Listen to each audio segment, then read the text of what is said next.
In this video, we are going to solve TNBC VAO 2007 year questions. We are going to solve few questions now. Yesterday, we see we have seen five questions there. Today, from 6 to 12 questions, 7 questions today we are going to solve. Listen carefully how we must solve these questions to find the answer. Read the questions. A is to B is equal to 5 is to 9. B is to C is equal to 4 is to 7. எனில் A is to B is equal to what? Options A, B, C, D are given. We have to find the answer. This question is important. அதாவது இந்த மாதிரி questions வந்து அடிக்கடி கேட்குறாங்க. TNPSC, VAO, TNPSC எல்லா question, service commission மற்ற எல்லா question இதெல்லாம் general. We must know the answers for this question. சரி, இப்போ A is to B is to C.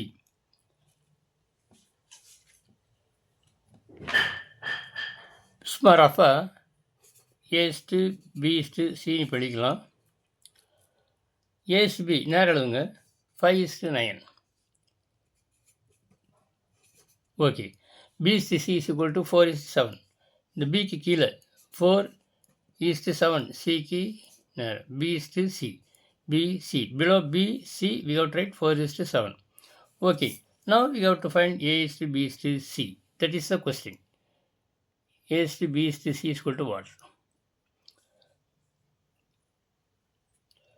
Simply multiply this. 5 4s are 20. Right here. Then last 9 7s are 63. Below write C. Now multiply 9 4s are 36. This is A is to B is to C. 20 is to 36 is to 63. Check where is the answer here. 20 is 36 is here. So option B is correct. இந்த மாதிரி தான் நீங்கள் இந்த கொஸ்டினை விடையளிக்கணும். இது வந்து அடிக்கடி கேட்கக்கூடிய கொஸ்டின். நன்றாக ஞாபகத்தில் வச்சு இதே மாதிரி வேறு எந்த கொஸ்டின் ட்விஸ்ட் பண்ணி மாற்றி கேட்டாலும் போட தெரிஞ்சிருக்கணும். ஓகே, அடுத்து 7th கொஸ்டின். ஒரு வட்ட நாற்கரத்தின் ஒரு கோணம் 70 டிகிரி எனில் அதன் எதிர்கோணம் என்ன? வட்ட நாற்கரம் அப்படின்னாவே இப்படி போட்டுக்கலாம். ஒரு கோணம் 70 டிகிரி அப்படின்னா அதனுடைய எதிர்கோணம் வந்து 110 டிகிரி. எப்படின்னு கேட்டால் ரெண்டையும் கூட்டினா ஒரு வட்ட நாற்கரத்தின் ஒரு கோணத்தையும் அதன் எதிர்கோணத்தையும் கூட்டினா அதனுடைய கூடுதல் 180 டிகிரி வர வேண்டும். Sum of two angles in this cyclic quadrilateral is 180 degree. வட்ட நாற்கரம் சைக்கிளிக் குவாட்ரேட்டரல் அப்படிங்கிறது ஒரு கோணம் 70னா இன்னொரு 110. அது 150லேருந்து சப்ட்ராக்ட் பண்ணி போட்டுடணும். அப்படின்னா இப்போ ஒரு வட்ட நாற்கரத்தில் ஒரு கோணம் 70 டிகிரி எனில் அதன் எதிர்கோணம் என்ன? 150ல் 70 வச்சா 110. ஆப்ஷன் பி தான் கரெக்ட் ஆன்சர். இந்த மாதிரி நீங்கள் செலக்ட் பண்ணணும். அப்படின்னா இதில் என்ன செய்யுது? வட்ட நாற்கரத்தின் அதனுடைய பண்புகள் தெரியணும். You must know the all the properties of cyclic quadrilateral. இந்த ப்ராப்பர்ட்டிஸ் எல்லாம் தெரிஞ்சால் நீங்கள் அதிலேருந்து எந்த வகையான கேட்டாலும் நீங்கள் போட முடியும். அடுத்ததாக 8வது கொஸ்டின்.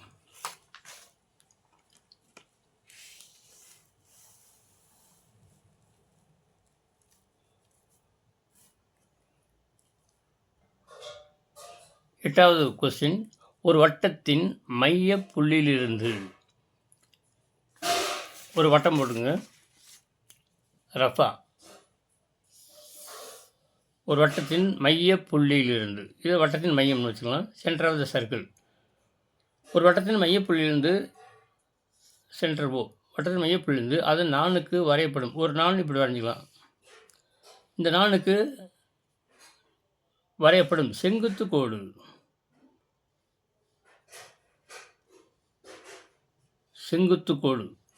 அது 90 டிகிரின்னு அர்த்தம்.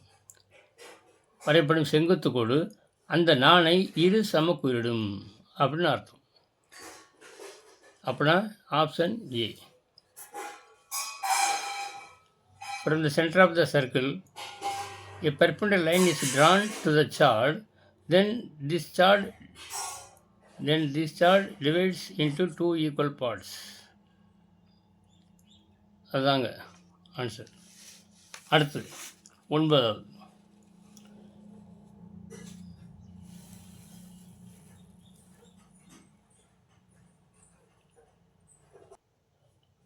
அடுத்து 9வது கொஸ்டின். 20 மதிப்புகளின் திட்ட விளக்கம் மற்றும் சராசரி முறையே 21.2 மற்றும் 36.6 ஆகும்.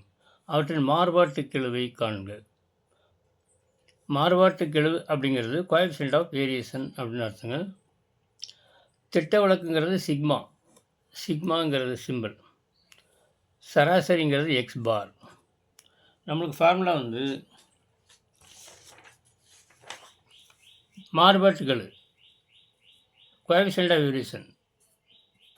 மாறுபாட்டுகள் தமிழ், இங்கிலீஷில் கோஎஃபிஷியன்ட் ஆஃப் வேரியேஷன் அப்படி சொல்கிறது. கோஎஃபிஷியன்ட் ஆஃப் வேரியேஷன் ஃபார்முலா வந்து sigma by x bar into 100. முதல்ல ஃபார்முலா தெரிஞ்சுங்க. அதுக்கு தகுந்த மாதிரி ஒரு கொஸ்டின் தகுந்த மாதிரி அந்த ஃபார்முலா செலக்ட் பண்ணி நீங்கள் போடணும்.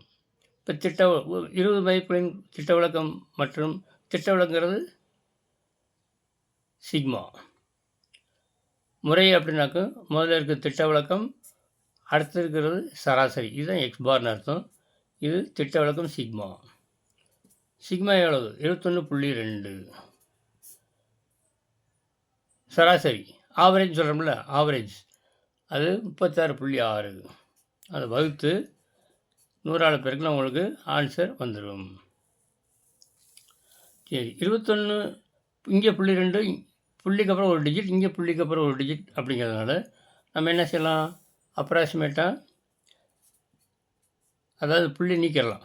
புள்ளிக்கு அப்புறம் ஒரு நம்பர், புள்ளிக்கு ஒரு நம்பர் இருக்கிறனால 212/366.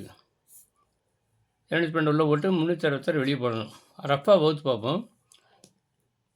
இப்போ 3 டிஜிட் 212 சின்னதாக இருக்குது, 366 பெருசாக இருக்குது. அப்புறம் நம்பர் 10 இது சின்ன நம்பரை போச்சு. அதனால் புள்ளி வச்சுக்கலாம், மேலேயும் புள்ளி வச்சுக்கலாம். இங்கே ஒரு 0 சேர்த்துக்கலாம். இப்போ 4 டிஜிட் இருக்குது, இங்கே 3 டிஜிட் இருக்குது. இப்போ 2120 366 வகுக்கலாம். we can divide 2120/366. இப்போ பாயிண்ட் வச்சாச்சு. கடைசியில் 2 டிஜிட் இங்கே மறைச்சிங்க, இங்கே 2 டிஜிட் மறைச்சிங்க. அப்படின்னா இங்கே 3 21 இருக்குது. 7 21, 6 18, 5 15. 5 போட்டு பார்ப்போம். ஃபஸ்ட் 6 18, 5 15. இங்கே ஒரு 2 டிஜிட், இங்கே கடைசியில் 2 டிஜிட் மறைச்சிங்க. இங்கே 3, இங்கே 21 இருக்குது. 5 15. 5ஆல் போட்டு பார்ப்போம். ஃபஸ்ட் புள்ளிக்கு நேரம் புள்ளி வச்சுக்கணும். இப்போ 5ஆல் வகுத்து இப்போ 5ஆல் பேருக்கு என்ன வரும்? 5000 போது சேர் மிச்சம் 3, 5000 33 33 மிச்சம் 3, 5 13 18. அப்புறம் 6 போட்டால் மிச்சம் கூட தான் போகும். 6000 36 மிச்சம் 3, 6000 39 மிச்சம் 3, 6 21 மேலேயே போயிடுது. அப்படின்னா 0.5. இப்போ அடுத்து ஒரு டிஜிட் கண்டுபிடிச்சா போது நீங்கள் ஃபுல்லாக வகுக்க தேவையில்லை. இதை 100ஆல் பெருக்கும் பொழுது இன்னொரு டிஜிட் ஏதாவது இங்கே இருக்கும். 0.5 7. இங்கே 0.5 உங்களுக்கு ஆன்சர் என்ன இருக்குன்னு பாருங்கள். 9வது கணக்கில் 5 இருக்குது. இப்போ 100ஆல் பெருக்கணும் அப்படிங்கும்போது 2 டிஜிட் வந்துடும். 5 இருக்குது, 100ஆல் பெருக்கும்போது 1 புள்ளி இங்கே இருக்குது, 1 இங்கே வந்துடும். அப்போ இன்னொரு டிஜிட்டுங்கிறபோது 57 56 அந்த மாதிரி வரும். இப்போ முதல் பாயிண்ட்டுக்கு அப்புறம் இங்கே முதல் நம்பர் 5 தான் இருக்குது. அப்போனா 57.92 இதுதான் ஆன்சர் உங்களுக்கு வரும். இந்த மாதிரி செலக்ட் பண்ணிக்கணும். நீங்கள் ஃபுல்லாக உங்களுக்கு தேவையில்லை. ஒரு டிஜிட் கண்டுபிடிச்சா போதும். அந்த முதல் நம்பரை வச்சு இங்கே 100 பிறகு 2 டிஜிட் வந்துடும். அப்புறம் முதல் நம்பர் 5 இங்கே தான் இருக்குது, வேறு எங்கேயும் இல்லை. இந்த மாதிரி நீங்கள் ஆன்சரை செலக்ட் பண்ணணும். நீங்கள் அடிக்கடி போட்டு ப்ராக்டிஸ் பண்ணால் உங்களுக்கு எளிதாக புரியும். அடுத்ததாக 10வது question.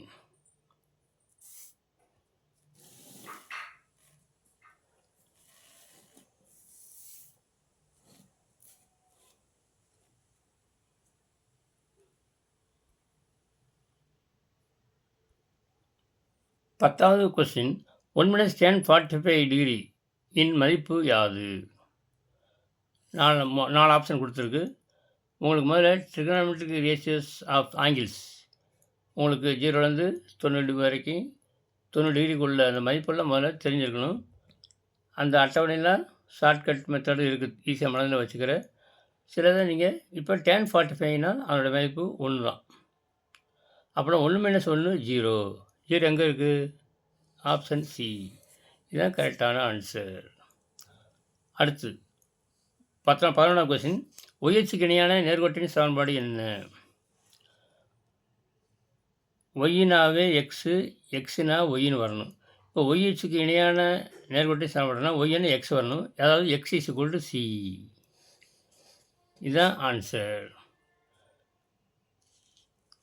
ஒய்ஹெச்னா x is equal to சின்னு வரணும். எக்ஸ்ஹெச்சுக்குனா ஒய் இஸ் ஈக்குவல் டு சின்னு வரணும். கரெக்டாக இந்த கொஸ்டின் ஒரு கொஸ்டின் இருக்கும், உங்களுக்கு பார்த்து படித்து புரிஞ்சு கேட்டால் வேகமாக ஃபாஸ்ட்டாக செஞ்சு பழகணும். அதுதான் உங்களுக்கு இதில் உங்கள் திறமையை காட்ட வேண்டிய ஒரு முக்கியமான கருத்து என்றதை மனதில் கொண்டு அடுத்ததாக 12வது கொஸ்டினை பாருங்கள். 21, 42, 63 அன்சோஆன் என்ற கூட்டுத்தொடரில் 420 இப்படியே 63 அன்சோஆன் அப் டு 420 ஒரு நம்பர் இருக்குது. அந்த என்ற கூட்டுத்தொடரில் 420 எத்தனையாவது உறுப்பு? இது வந்து அரித்மெட்டிக் ப்ராக்ரஷன்.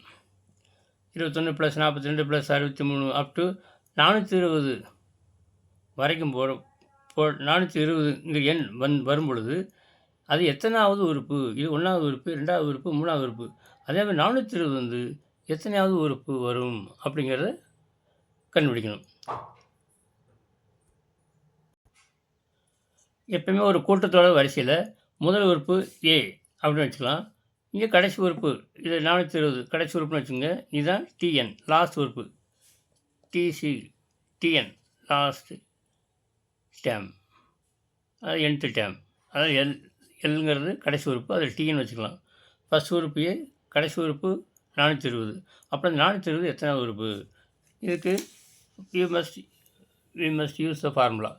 அதில் TN is equal to nth term of an AP. TN அதாவது கடைசி உறுப்பு L is equal to A plus n - 1 into டிங்கிற ஃபார்முலா. டிங்கிறது டிஃப்ரென்ஸ். முதல் உறுப்பு ஏ வந்து 21. இதனோட வித்தியாசம் பாருங்கள். 2வது உறுப்பு வந்து முதல் உறுப்பு வச்சா 42 20 வச்சோன்னா 21. 63 42 வச்சாலும் 21 தான். 3 2 வச்சு 1, 6 4 வச்சுனா 2 21 தான்.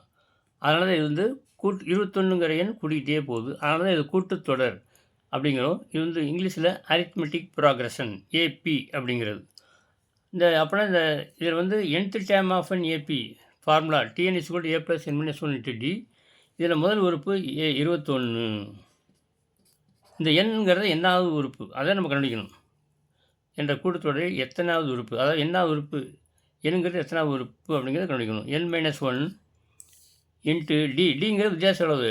Difference. D is equal to 42 20 வச்சுன்னா d is equal to 21. A plus n - 1 டிங்கிறத ஃபார்முலா.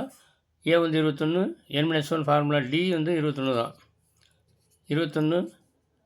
21 இன்ட்டு என் 21 என் -1 21 பிறகுலாம் -21. இப்போ +21 -21 கேன்சல் ஆகிடுது.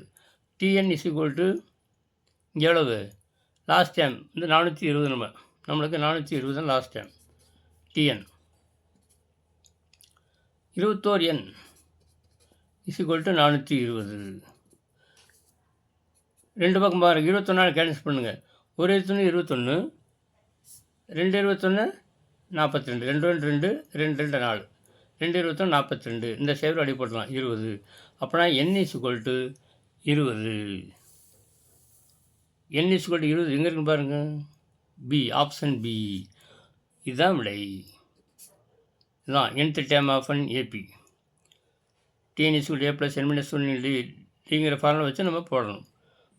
இப்பொழுது இதுவரை இப்பொழுது ஒரு 7 கொஸ்டின் பார்த்துருக்கோம். நேற்று ஒரு 5 கொஸ்டின் 12 கொஸ்டின் பார்த்துருக்கோம். எல்லாமே முக்கியமானது தான். அடிக்கடி நீங்கள் ப்ராக்டிஸ் பண்ணி தேர்வில் வெற்றி பெற வாழ்த்துக்கள். இதை நீங்கள் பிறருக்கும் ஷேர் பண்ணுங்கள், சப்ஸ்கிரைப் பண்ணுங்கள். நீங்கள் பண்ணாட்டி சப்ஸ்கிரைப் பண்ணுங்கள்.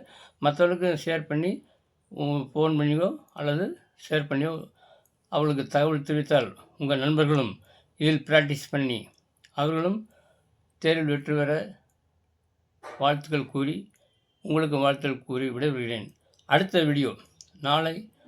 வீடியோவில் தொடரும் என்பதை தெரிவித்துக் கொள்கிறேன். உங்கள் கருத்துக்களை கமெண்ட் பாக்ஸில் தெரிவித்தால் மிக்க நலம். நன்றி.